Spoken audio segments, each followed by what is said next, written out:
In a remote mountain village called Evergreen, there was a young girl named Ava. Every day, as the sun rose, Ava would wake up early to take care of her family's sheep. Her life was tough, but she never complained. She was grateful for each day spent in nature with her loving family. Nearby lived a wealthy man named Lucas, who always seemed dissatisfied with his life.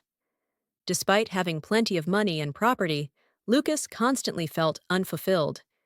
Every day, he would watch Ava working hard and sometimes wondered how she could be so happy with the little she had. One day, a huge storm struck Evergreen, destroying many homes and fields. Ava's family suffered heavy losses, with not enough food to survive the winter. Hearing this, Lucas thought to himself that he couldn't just stand by and do nothing. Lucas went to visit Ava's house and was surprised to see her still smiling, even though her home had been badly damaged. "Thank you for coming," Ava said. "We may have little, but we're still grateful to have each other."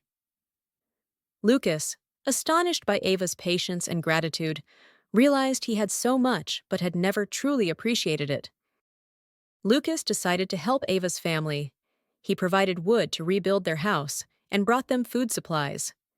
In return, Ava's family never stopped thanking him. Gradually, Lucas began to feel real joy from helping others and from their gratitude. That winter, Lucas frequently visited Ava and her family.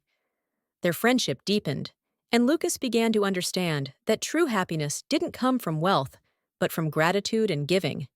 "Thank you," Lucas told Ava. "You're the one who taught me how to be grateful for this life." Main message. This story shows us that gratitude and kindness can change lives. True happiness doesn't come from material wealth, but from appreciating the simple things around us and being grateful for what we have. Thank you so much.